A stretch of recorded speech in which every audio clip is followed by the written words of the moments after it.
El universalismo es una doctrina ética, en definitiva filosófica, por tanto, que considera que hay algunos principios éticos mínimos o reglas éticas mínimas que todos debemos observar y cumplir para el bienestar de todos, con la finalidad de conseguir pues una mayor solidaridad humana, una mayor felicidad de las personas, y esto supone que no se puede consentir que pues, se cometan delitos, que haya infracciones de todo tipo, que haya mentiras, engaños continuamente. En definitiva, se trata de buscar unas conductas basadas en la racionalidad, en el sentido común, por supuesto, aceptando diferencias de opinión, discrepancias, etcétera, y admitiendo el relativismo en algunos asuntos de la vida, pero en relación con las conductas fundamentales de las personas hay que ser universalista, porque tiene que haber unas conductas adecuadas, respetuosas, y eso lo establece también el universalismo, por ejemplo, el de Marcus Gabriel y otros muchos pensadores que son también universalistas.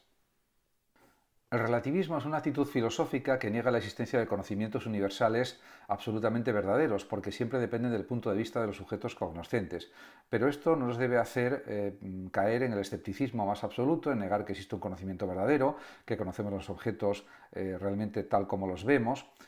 Y en definitiva, es verdad que se puede aplicar el relativismo en algunas cuestiones, en relación con gustos personales, con actitudes personales hacia la vida, etcétera, pero luego hay otras cosas que son objetivas, que son objetivables a través de la observación y de los sentidos y que no se pueden discutir ni negar. Si yo estoy viendo un objeto determinado y todo el mundo lo está viendo, no se puede decir que ese objeto no existe o que ese objeto estoy interpretando mal lo que es, porque es algo evidente por los sentidos. En ese aspecto se puede ser relativista en algunos aspectos, pero en otros muchos hay que ser más bien universalista. Por supuesto, se pueden defender creencias diferentes desde un punto de vista subjetivista y relativista. La realidad empírica es lo que se puede conocer a través de la experiencia sensible, o lo que pertenece al ámbito, diríamos, de la experiencia. Es decir, lo que se puede captar a través de los sentidos, fundamentalmente la vista y el oído, pero también el tacto y otros sentidos. En este aspecto, diríamos, los sistemas filosóficos realistas se centran sobre todo en la observación, en la experiencia sensible, en cambio el idealismo o el racionalismo se centran preferentemente en la razón frente a los sentidos. Si pensamos, por ejemplo, en el realismo de Aristóteles, pues consideraba importantísima la observación de la realidad. De hecho, Aristóteles fue un gran biólogo, un gran filósofo, y dejó escritas numerosas obras, entre ellas libros sobre partes de los animales, su tratado de física y otros muchos tratados y libros, pero basados sobre todo en la observación empírica. También en el caso de Platón, pues es lo contrario, daba más valor a la razón que a la experiencia, pero también la consideraba en su sistema filosófico de alguna forma.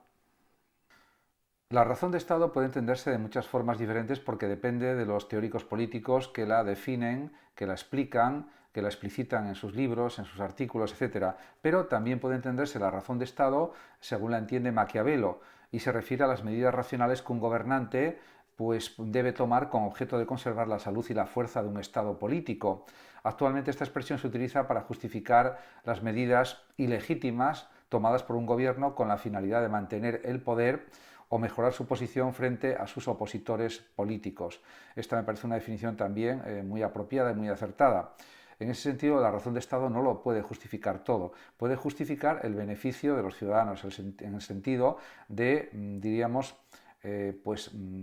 defender siempre los derechos de los ciudadanos, la búsqueda de la felicidad de los ciudadanos, etc. En ese sentido, sí hay una buena razón de Estado, pero puede haber razones de Estado negativas, como ya expliqué.